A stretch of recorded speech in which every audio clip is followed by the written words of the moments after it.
Welcome back. Now, Chef Ryan Cole is the executive chef and co-owner of Salsify, the RoundHouse in Camps Bay, one of South Africa's best fine dining restaurants. Well known for his love of fishing and catching most of the seafood on his menu, Ryan takes inspiration from the mountains and the sea in developing his dishes, and his menu aptly reflects elements of both. Well, Chef Ryan Cole joins us on Zoom to take us through his culinary journey. Chef Ryan, good morning. Welcome to Morning Live. I mean, I've touched a bit on who you are in the intro, but just in your own words, tell us a little bit about your food and how this passion for food and cooking started. A very good morning to you. How are you? I'm great, thank you. Good. So I mean, it's never really started. It's always just been. Since I was old enough to be in the kitchen, I always was.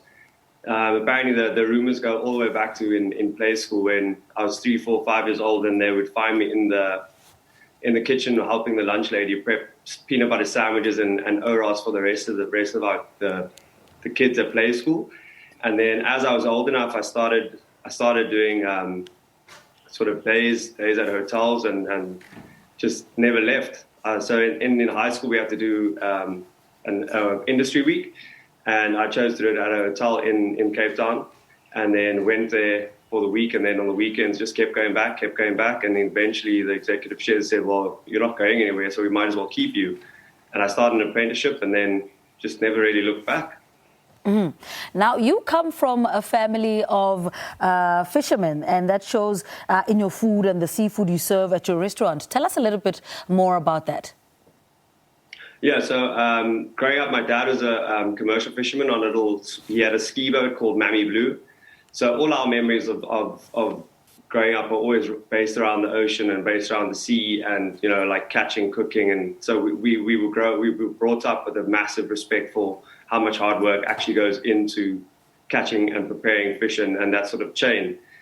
So that's always something that's sat with me quite closely, and it's something that's always based my sort of like respect for produce and respect for the sea off of just knowing how much effort and how much time goes into catching all of that. So I really do have a bit of a love for anything that comes off of the ocean and out of the ocean. And we pride ourselves in treating with the greatest respect. Mm-hmm. I want to talk about some of your favorite dishes. I mean, we're showing some of them there on screen, but take us through some of your favorite dishes to make them and how you prepare them. So my absolute most favorite dish at the moment is a deep water South African langoustine dish. Mm-hmm. So we've taken langoustines and we poach them very lightly, and then we paired that with a parmesan and chive gnocchi, which we pan fry. And the whole idea is that it's not actually about the gnocchi, it's about the toasted parmesan element coming through. And we also have yuzu, which is a Japanese citrus that we pickle shimijis in. So the shimiji mushrooms on the dish are actually more about the element of the yuzu pickle. So there's almost an element of surprise to that.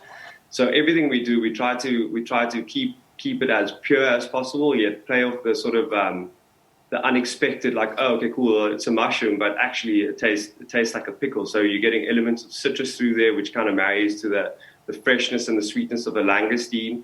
So a dish like that for me really sort of sums up what it is that we stand for. Mm. And I want to talk about this name, Salsify. What inspired it? So when I was a youngster, I was lucky enough, after my training as an apprentice at the hotel, I was lucky enough to go overseas.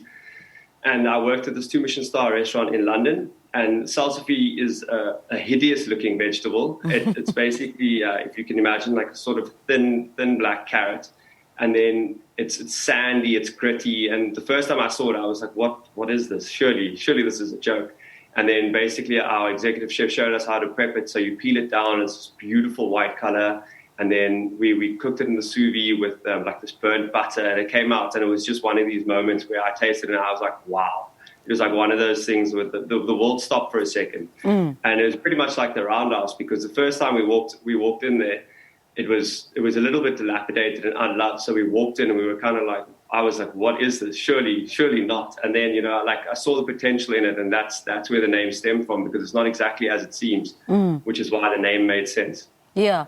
And the experiences that you've had around the world, the different culinary experiences, how did those shape the chef that you are today?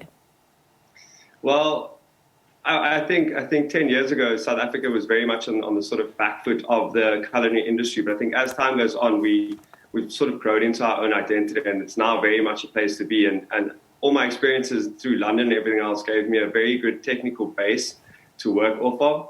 But coming back and sort of like maturing into from a very young chef where your job is to learn and understand, up to now where my job is now to create and inspire, it's put me on a good stead, and it's definitely fast-tracked my sort of like maturity of understanding what a kitchen is and can be.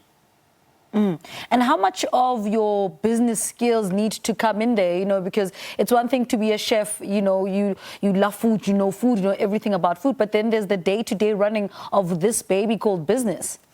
Yeah. It's not been easy. I mean, you go from being a chef to your job is to worry about what we're creating, what we're putting on a plate and keeping your team inspired. So all of a sudden going to being the sort of business owner when you've got to worry about like, okay, cool, it's the end of the month. Where are we? What do we have to do? We have to pay this, you have to pay that, this tax, the next thing. So it's been a massive learning curve, but I mean, it's kept me stimulated up until this point, and it's something I really have like come to love and sort of taken like a duck to water with. And I want to talk a little bit about your restaurant and how it continues to be one of South Africa's top-rated fine dining restaurants. What do you do differently to attract people? I think the reason we're so busy all the time, the reason we've continued to stay on such a strong footing is the fact that we pride ourselves on ever improving. So I don't believe you'll ever reach perfection, but I believe that the journey to it is one that is never ending. So our sort of ethos and mantra at Salsify is to be better today than we were yesterday, and the same goes for tomorrow and the day after. So I think we've managed to keep ourselves on a strong footing, because every single time you come back to the restaurant, we would have improved on something, and we've always trying to try something new, like add to our offering, which is something that's kept our guests very happy and coming back for close to 4 years now. And for those that are looking into starting their own restaurants, what would you say are some of the key factors to consider before they commit?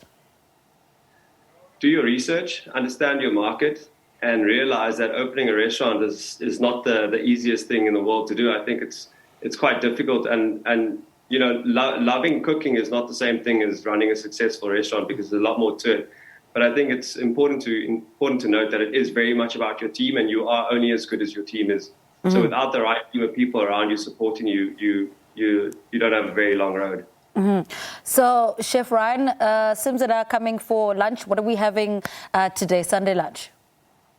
A beautiful glass of bubbly to start, of course. Right. And then you'll be spoiled with some kitchen gifts, which at the moment include a Burkarp-inspired taco. We've got a beautiful West Coast smoked snook mousse that we pair with a chickpea crisp. And then you'll be getting our blue cheese, red onion, and leek babka, which is a Polish bread, which we advise you to sort of tear apart and really get into the idea of breaking bread. And then you'd have to come through and see the rest of it. Otherwise, I'll be giving too much away.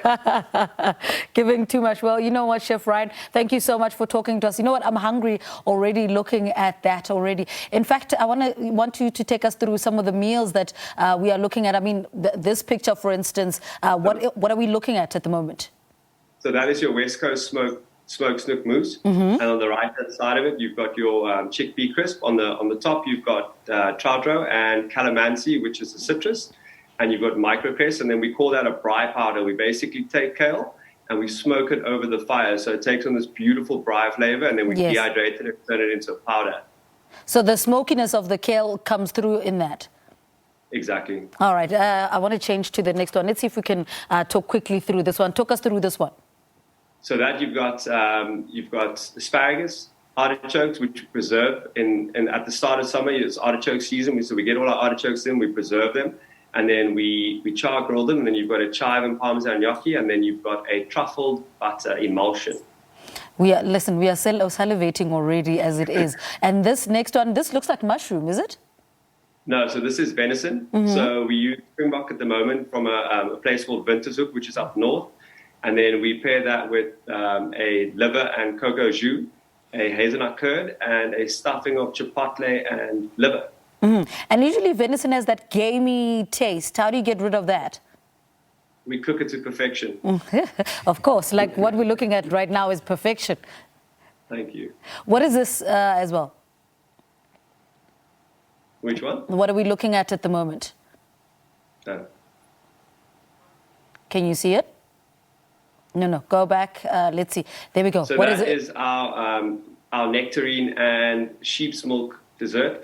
So basically the idea of this dessert is that we played off of seasons. So this dessert started its life as a sort of bread, milk and honey concept, but then we grew it into a nectarine pine nut and sheep's milk dessert with chamomile. So chamomile's flavors really bring it in and like sort of make it homey, and it like makes it very familiar. But sheep's milk is not something a lot of people have had, which is what we've turned ice cream into. So the star of the show is really the chamomile and the pine nut and the sheep's milk, and then the nectarine playing off for number 3 really. Ryan, thank you so much for talking to us. We're on our way to Cape Town now as we speak. After this show, we're taking a bus to Cape Town. Ryan Cole is chef and restaurant owner, and he's taking us through his culinary journey. All right, our text lot after this. Stay with us.